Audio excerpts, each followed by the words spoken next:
Bonjour et bienvenue dans ce nouveau podcast. Aujourd'hui, je reçois Emma et Florian, honneurs de boxe depuis 15 ans. Il y a encore quelques mois, ils pensaient tout arrêter. Ils avaient décidé de fermer leur boxe. Plus d'énergie, un bébé en bas âge, des prix trop bas depuis des années et une incapacité à faire tourner leur boxe sans eux. Mais ce qui s'est passé en seulement 60 jours, ils ne s'y attendaient pas. Leur chiffre d'affaires est passé de 11 500 € à 23 000 €. Ils ont enfin retrouvé la motivation et ils savent quoi appliquer pour réussir. Ce qu'ils vont partager ici, tu ne l'as jamais entendu ailleurs. Et surtout, il y a un moment précis dans ce podcast où ils expliquent la plus grande erreur qu'ils faisaient et dans laquelle ils se confortaient à tort. Reste bien jusqu'au bout, tu vas comprendre pourquoi certaines salles redécollent et d'autres non. Allez, c'est parti pour l'interview. Eh bien, présentez-vous, chers amis. Moi, c'est Florian Tranchant, co-gérant du CrossFit. Et moi, du coup, Emma, co-gérante avec Flo du CrossFit aussi. Depuis combien de temps vous avez votre salle ? On a CrossFit depuis 5 ans maintenant. Ouais. Flo a commencé en premier et moi, je suis arrivée après dans la boîte. Génial. Alors, racontez-moi un petit peu tous les deux, ça fait combien de temps que vous êtes dans l'accompagnement de Kevin ? Qu'est-ce que vous viviez avant et qui a fait qu'à un moment donné, vous vous êtes dit tiens, on va contacter Kevin ? Du coup, c'est plus moi parce que Flo et les réseaux, c'est pas vraiment ça. Et du coup, vous nous aviez contacté il y a pas mal de temps déjà, il y a quelques années. Dans nos croyances, on se dit là, non, mais c'est pas possible. Bref, on va s'en sortir. On va s'en sortir tout seul. De toute façon, nous, on aime bien la bienveillance, on aime vendre notre chose. Mais à l'époque, on n'était pas fatigués, on était encore plein d'énergie, sans enfants. On adorait passer du temps dans notre salle. On voyait pas la vie comme on la voit aujourd'hui. Et là, fin 2024, une année assez compliquée. Fin 2024, à un moment donné, soit on ferme, soit on fait un truc, mais on fait quelque chose. Parce que soit on explose ou voilà. Mais on a un fils de 1 an et du coup, faut se battre pour lui et voilà. L'arrivée d'un enfant change beaucoup de choses, beaucoup de perceptions. C'est vrai qu'en 2024, du coup, on a décidé aussi d'avoir un enfant. Et du coup, dans la gestion de l'entreprise où nous, on a une box de CrossFit, où c'est un honneur de box de CrossFit et à son image. Et personnellement, le jour où c'était un petit peu fait avec nous deux, le jour où on avait un enfant, on s'est dit on se dégage du temps, on embauche. La salle nous permettait à peu près de le faire. Mais c'est vrai qu'une fois qu'on n'est plus dans une box de CrossFit, l'âme de la box de CrossFit est difficile à maintenir. Surtout sans mettre de process. Voilà. C'est-à-dire que nous, on s'est dit, les coachs, ils sont là, on a confiance en eux, ils font bien leurs cours, sauf que on s'est mis à 100% dans l'éducation de notre fils.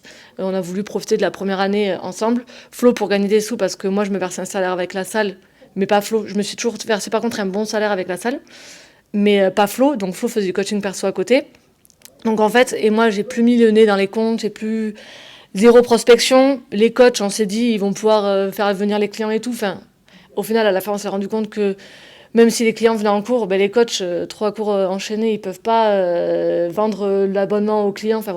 Et en fait, pendant 1 an, moi, j'ai plus mis le nez dans les comptes. Le chiffre d'adhérents, au lieu d'augmenter, il a carrément baissé. Il a stagné et après, il a baissé un petit peu. On n'a jamais changé les tarifs. Au bout de 5 ans, on fait toujours les mêmes tarifs. Les premiers adhérents ont le même tarif 5 ans après. Mais non, c'est complètement aberrant. Et quand on y retourne, ça n'a plus de valeur. Au final, fin 2024, début 2025, Antoine me rappelle, je crois, où j'ai vu une vidéo de vous, de quelqu'un que je connaissais. Et du coup, ça a résonné en moi et j'ai dit, ok. Maintenant, on se lance maintenant ou on ferme la box, mais on fait quelque chose. Donc je sais que ça fait 1 mois du coup que vous avez intégré l'accompagnement et j'aimerais savoir concrètement c'est quoi vos résultats quoi. Qu'est-ce que vous vivez depuis 1 mois ? En 1 mois, ça nous a sauvé la box. On était à 11 500 € de chiffre d'affaires mensuel et dès le premier mois on est passé à 23 000 €. 18 000 et là dans ce mois-ci en prédiction on est à 23 000. Je pensais que ce qu'on faisait c'est ce que les autres faisaient en fait. Donc je me suis dit non mais on croit mondialement, c'est comme ça qu'on fait depuis 15 ans, il y a des salles qui existent, elles fonctionnent comme ça. Et en fait, mais sans me rendre compte en fait que ces salles que j'avais quittées, était aussi un petit peu dans le déclin et dans l'urgence. Et je me suis dit, le CrossFit c'est ça reste ça, on aime comme ça, et en fait je marchais à l'ancienne, old school. On a monté un business plan autour de nous, dans notre tête en se disant on prendra des gens pour y être dedans, mais en mettant pas en place des process pour que ces gens-là puissent les appliquer et puissent faire tourner la salle sans nous. Et donc, à combien d'adhérents vous étiez avant ? On était, je pense, à 280 voire 270 là, mi-2024, depuis qu'on a remis le nez dedans. Et là, fin 2024, on est descendu à 240. Et ça suffit pas? Ben non. Mais en fait, on avait les mauvais prix, on se demandait à mettre des frais d'adhésion, mais on savait pas, on pensait en mettre à 29 €. Enfin bref, on avait plein de croyances limitantes. Plein de croyances limitantes. On s'était dit, bon, on va refaire les prix. Et au final, à la fin, on a dit, bon, ben là, ça fait 5 ans, les gens, ils ont toujours le même abonnement. Il va falloir faire quelque chose parce qu'en fait, il faut augmenter les tarifs, tout augmente, tout le monde augmente tout, mais nous, on n'augmente rien parce qu'on veut rester dans l'humain. Et on a peur de perdre les gens, mais en fait, à un moment donné, on va fermer la salle, donc voilà. Donc j'ai fait un Google Form où, parce que du coup, nous, monter les prix, il fallait qu'on se justifie. Donc j'ai fait un Google Form en parlant de l'augmentation de prix et en demandant ce qui allait et ce qui n'allait pas à la salle. Bref, le bâton pour me faire battre. Du coup, et en plus de ça, c'est moi qui lisais le Google Form à la fin. Donc on a eu 105 réponses. Il y en a eu 4 qui n'ont pas été très sympas pour nous, mais j'ai pris les 4 pour moi, bien évidemment. Du coup, j'étais en pleurs. Je disais, ah non, mais ça va pas du tout. Et en fait, de fil en aiguille, en fait, je pense qu'on a ouvert une porte à une nouvelle façon de penser, à une plus grande ouverture d'esprit. Et c'est à ce moment-là que Antoine, où je suis tombée sur la pub de Kevin Nickel. Et qu'est-ce que vous aviez essayé de faire pour les frais d'adhésion, par exemple ? Non, mais on s'était dit qu'à un moment donné, au niveau des abonnements, c'était plus possible de faire qu'un abonnement.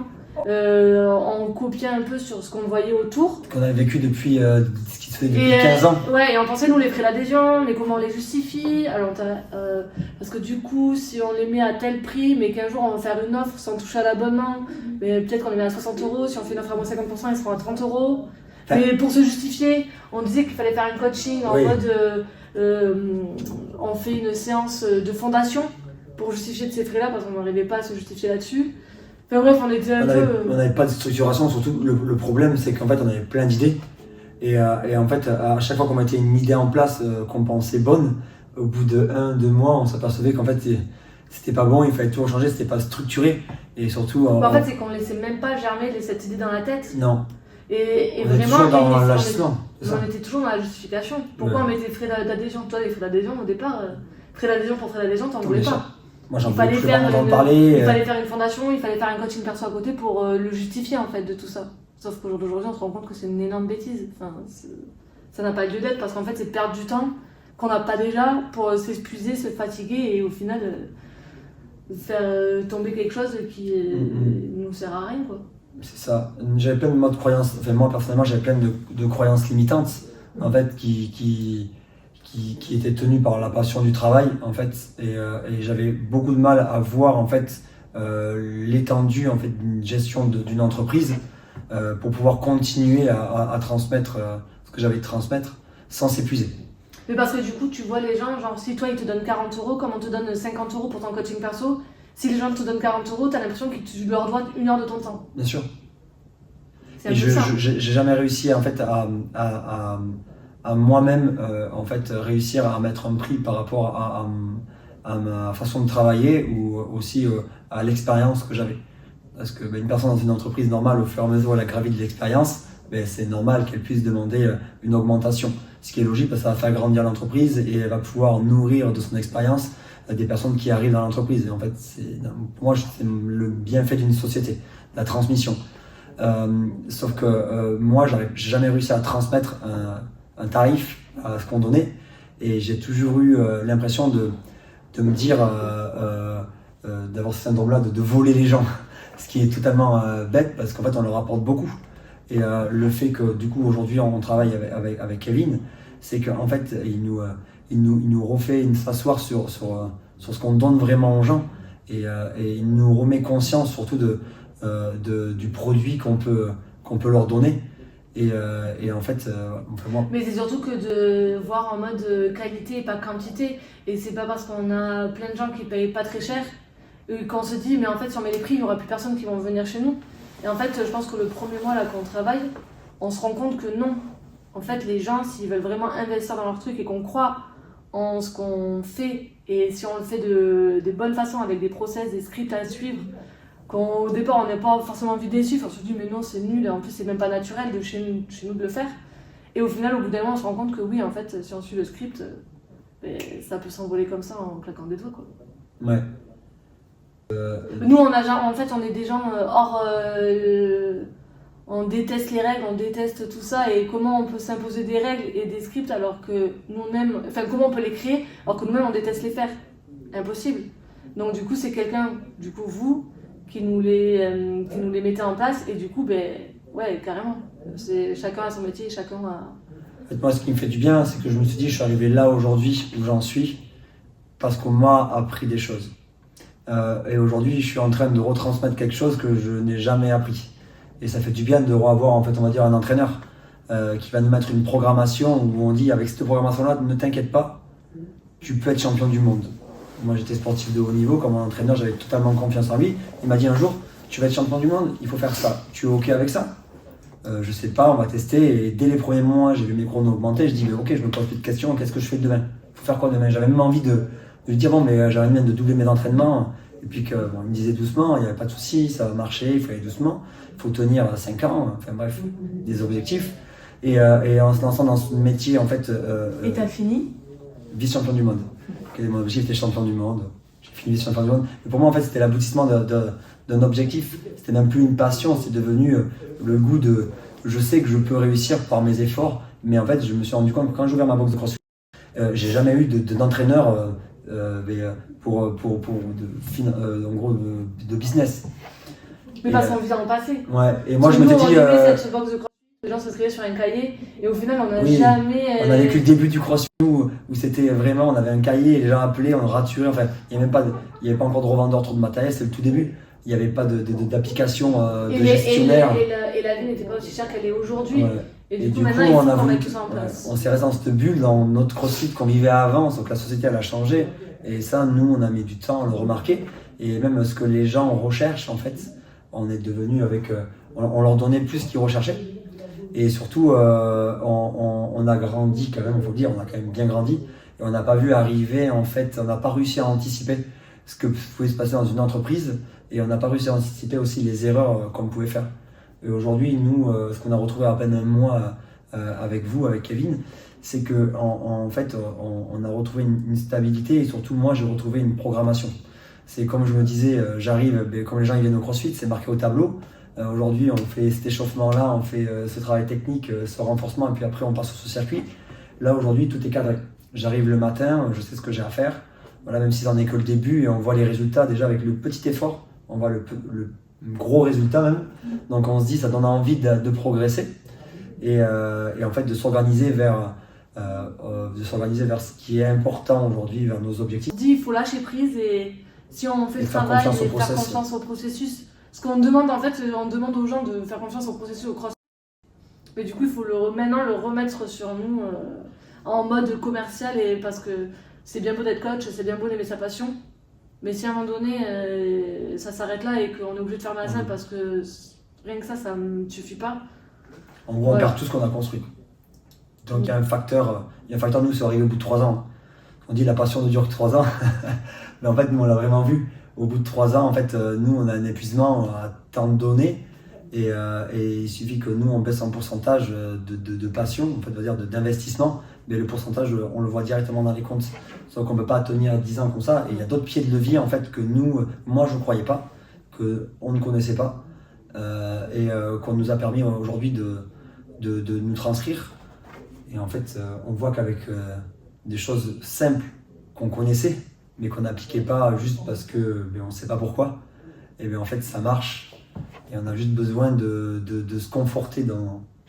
Mais je pense que pour évoluer, il faut toujours avoir quelqu'un qui nous forme derrière. Ouais, un entraîneur. Et même un formateur a besoin d'un autre formateur derrière pour évoluer aussi. Je pense qu'on en a tous besoin.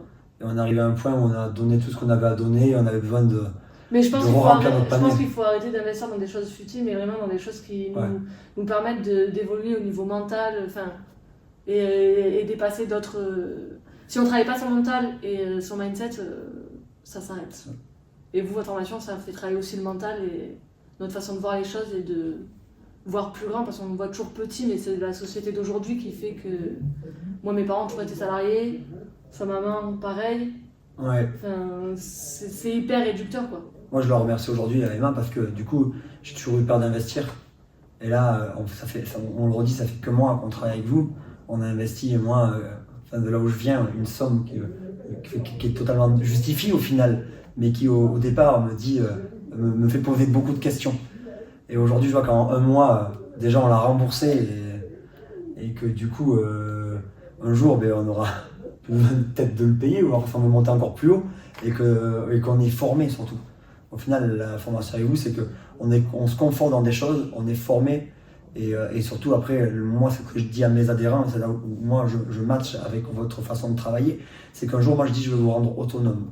Vous avez mal aujourd'hui au dos, mais je vais vous apprendre pourquoi et comment le travailler. Et un jour, vous aurez plus besoin de moi. Ouais, autonome, mais tu as quand même toujours besoin d'être suivi toute ta vie. Mais c'est ce qu'on dit nous à nos adhérents, c'est qu'un jour, quand tu as plus mal au dos, tu vas vouloir faire un marathon.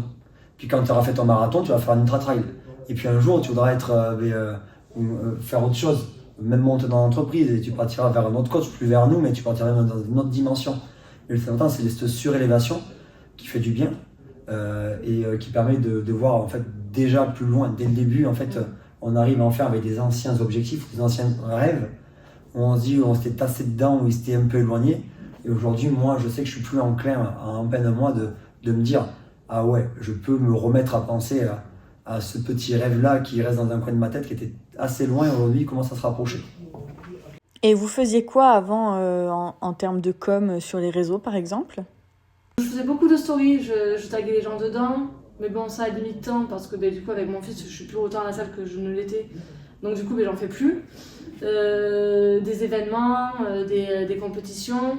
En fait, toujours plus, mais comme pas structuré, de 8 000 € de chiffre d'affaires à la première compète à 55 000 € aujourd'hui de chiffre d'affaires à la dernière compète. Au final, je me retrouve toujours avec une charge mentale de fou.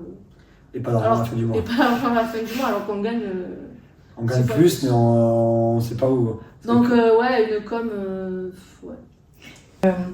Qu'est-ce qui s'est passé ? Donc, racontez-nous un petit peu par rapport à la prospection. À la prospection, on a lancé une pub.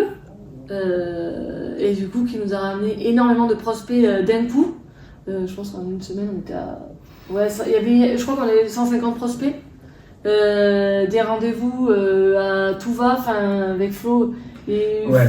Moi déjà, quand on a fait la publicité, c'était au tout début. Je lui fais très confiance et c'est son domaine. Moi j'ai mon domaine, j'ai les chaînes à l'entreprise. En fait, on s'est lancé avec vous, c'est beaucoup parce qu'aussi elle m'a boosté et je le remercie vraiment aujourd'hui. Et c'est vrai qu'on a eu une première approche avec vous, où on s'est rencontrés via une visio. Et petit devoir à la maison, une petite vidéo pub Instagram. Moi, j'ai une vision des réseaux où aujourd'hui, au final, je me remets en question totalement. Je pense que le nombre d'adhérents qu'on a fait au mois de février, c'est le nombre d'adhérents qu'on a peut-être fait en un an et demi. Ouais. Et on a fait un mois, en fait, plus qu'on a fait un an. Donc, on s'est dit que tous ces résultats qu'on avait en un mois, sans forcément avoir de recul avec vous, parce qu'il n'y a pas vraiment là aujourd'hui, on est ensemble, mais pendant les mois, on a fait des équilibres, on a parlé, mais c'était pas vraiment réel. Du coup, on s'est dit, les résultats sont quand même assez fous, sans avoir forcément un vrai truc ancré, avec une vraie formation physique où on nous explique des choses. Je me dis, la suite, en fait, du coup, elle peut être encore plus belle, quoi. Et sachant qu'on est quand même... Au début, nous, avec vous, c'était le premier mois, donc on n'a pas osé aussi trop déranger autre. En fait, on voit votre ouverture d'esprit et surtout la réactivité en fait qu'on peut avoir, voilà. Et du coup, c'est vrai que se dire que tous les mois on fait un bilan, que dès qu'on a des questions, on peut les poser et elles sont répondues dans la journée, ça permet de mettre en place des choses et de se sentir beaucoup plus en confiance aussi. Et comment vous nous avez connus du coup ? Tiens, je suis curieuse de savoir. Comment on vous a connus il y a déjà 2 ans, on avait une première approche avec vous. C'était juste non, mais c'est du fake. on n'y va pas, enfin, ça me faisait un peu flipper. Et puis à l'époque, comme on arrivait à faire tourner la salle, on n'avait pas encore d'enfants, donc on n'avait pas une vision de la vie comme on a aujourd'hui. De toute façon, la vie, on a des visions, je pense tous les 6 mois, tous les 1 an, notre vision elle change parce que notre vie elle évolue. Pourquoi tu pensais que c'était du fake? Parce que à l'américaine, et puis gagner de bam 100 000 € comme ça d'un coup, d'où on peut arriver ça alors que nous, avec le travail qu'on fait, mais on peut pas faire payer les gens plus cher que ça. On peut pas travailler plus. On peut pas travailler plus, mais du coup, voilà, plein de croyances limitantes. On a du mal à voir le travailler mieux. Et en fait, après, il y a un deuxième temps. C'est passé là 1 an où on a une autre. Et là, vraiment, on est allé vraiment dans le down. Enfin, on est vraiment. Au mois après où on se dit, on va faire même le mois prochain, où notre décision a été presque faite. Et là, je revois une vidéo à vous sur les réseaux. Je l'ai vu aussi dans mes réseaux sociaux qui sont très limités. Alors, je me suis dit, oh. Quand même. Et du coup, j'ai décidé de prendre rendez-vous dans un calendrier et de prendre rendez-vous téléphonique. Ça ne me coûtait rien. Peut-être aussi, on a vu des personnes que l'on connaissait aussi, qui ont travaillé Mathieu, avec vous, qui nous ont dit. Alors moi, le fait que même me montre ces vidéos avec ces personnes-là, comme en fait au final on est en train de faire aujourd'hui, en me disant non mais ça peut pas être une intelligence artificielle qui a inventé cette personne et qui parle. C'est vraiment des témoignages réels. Et on lui a écrit pour savoir. On a quand même écrit à cette personne-là pour lui demander c'est bien toi sur la vidéo, comment ça s'est passé. Parce qu'on a eu après on a eu le rendez-vous avec Antoine, on nous a parlé des tarifs, tout ça, et là on a 0 péco.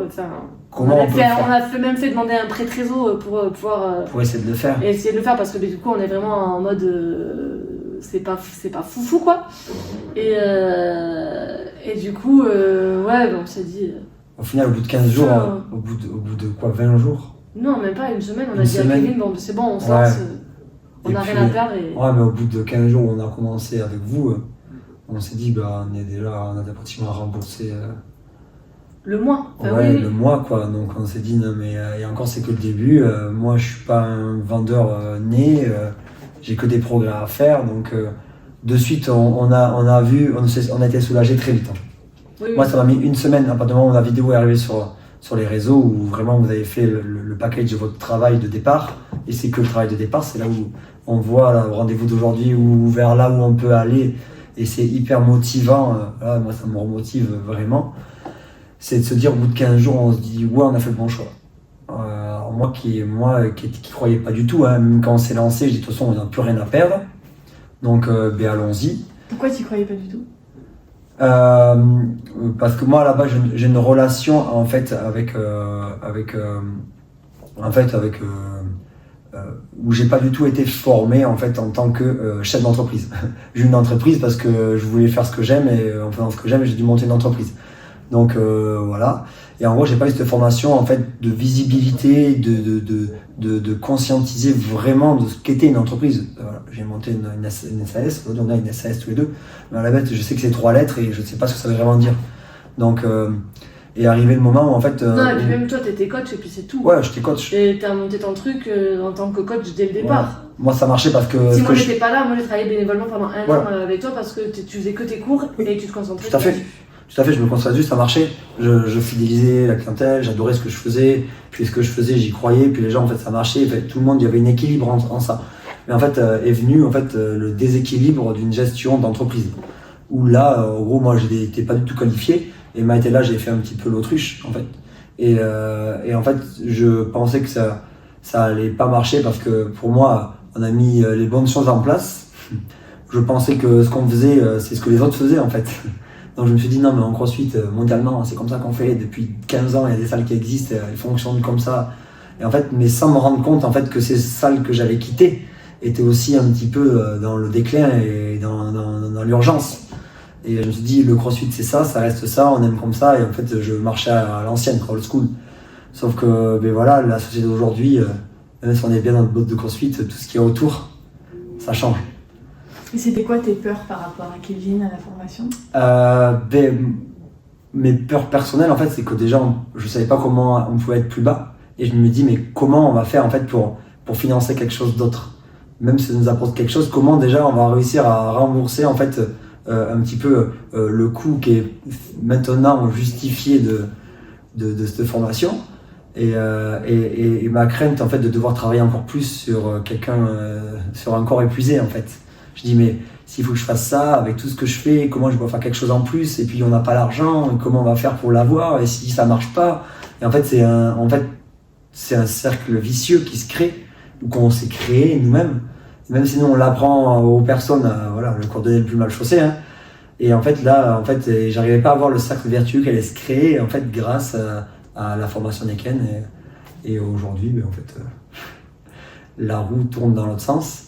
Donc, voilà, je suis très content qu'on ait fait ce choix-là. Et aujourd'hui, ben, ça fait 1 mois, mais je veux dire, je ne regrette pas du tout. Je suis content d'être ici en train de parler avec vous. Depuis 1 mois, on est parti sur on ferme. Ça y est, on lâche prise. Un peu, c'est ça. Elle est cool notre entreprise quand même. C'est quand même chouette ce qu'on a fait. Et je pense que dans 1 an, elle n'aura jamais été aussi belle qu'elle a été. Super. Voilà. Sans parler de chiffres, sans parler d'objectifs. Parlant de passion, parce que moi j'ai toujours été là-dedans. Aujourd'hui, je vois vraiment plus une porte de sortie, mais une ouverture vers quelque chose de beaucoup plus léger, on va dire. On a plus de doubler en 2 mois notre chiffre d'affaires. Génial. En fait, et du coup, je me suis rendu au premier rendez-vous avec Antoine et je me suis dit, mais attends, ouais, en fait aujourd'hui, je comprends pas, mais maintenant, ça faisait quoi? Ça faisait 1/4 d'heure qu'on était en visio ensemble. Mais tout seul, on n'aurait pas pu. J'ai compris, je comprends beaucoup de choses et ça s'est ouvert, mais les parenthèses se sont ouvertes d'un coup et j'ai fait, oh d'accord. Et là, du coup, on se dit, bon, oui, j'ai compris maintenant. Et en fait, il y en a le maintenant. En fait, avec vous, ce qu'il y a, c'est que on flagelle pas. En fait, voilà, c'est pas du temps de perdu. Voilà, et du coup, on apprend juste à. Mais non, mais c'est qu'en fait, tout seul, on peut pas avoir ce genre de. Non. On se l'est dit, hein, on s'est dit. Pourtant, on a réfléchi dessus. Non, mais on s'est dit. Non, mais quand même, ce qu'il nous faut faire, c'est des trucs hyper.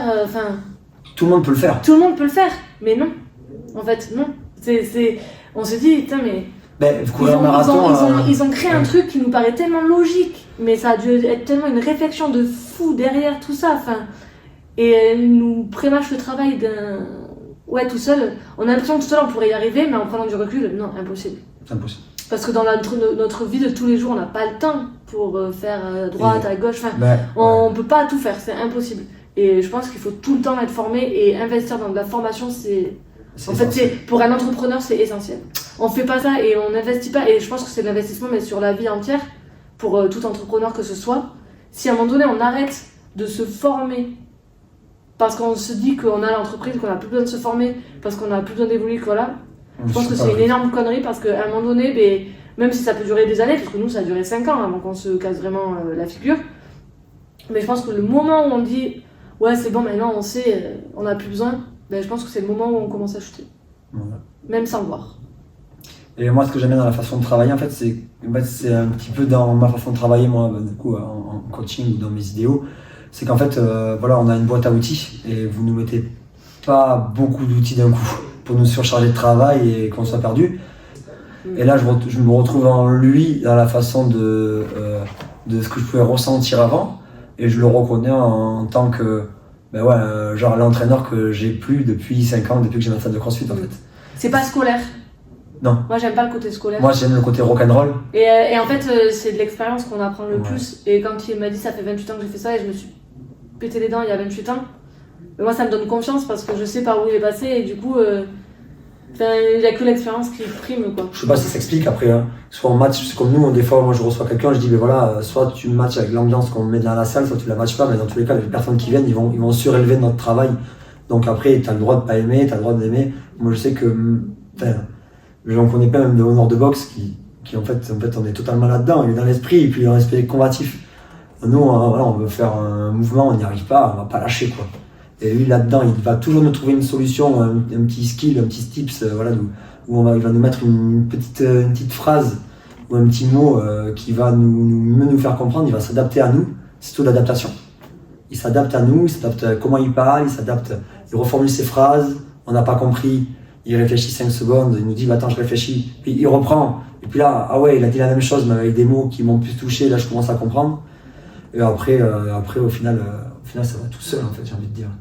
Je suis arrivé ici avec un minimum de doute depuis le dernier mois qu'on a passé. Et en fait, je connais pas du tout la ville de Dijon, mais je vais aller la visiter détendue. c'est cool, je suis contente. Si tu t'es reconnu dans ce qu'ont vécu Emma et Florian, si toi aussi tu veux retrouver du souffle dans ton business, te libérer de la charge mentale et enfin te verser un vrai salaire, alors c'est peut-être le moment d'avoir cette fameuse discussion. Tu peux prendre rendez-vous avec notre équipe pour faire le point sur ta situation, voir ce qui te bloque aujourd'hui et te montrer comment tu pourrais, toi aussi, enclencher un vrai tournant. Le lien est juste en dessous du podcast, c'est sans engagement, mais réservé aux honneurs sérieux et motivés. Parce que comme Emma l'a dit, tu ne peux pas tout faire tout seul. Et parfois, il suffit d'un mois pour tout relancer. Alors à très vite!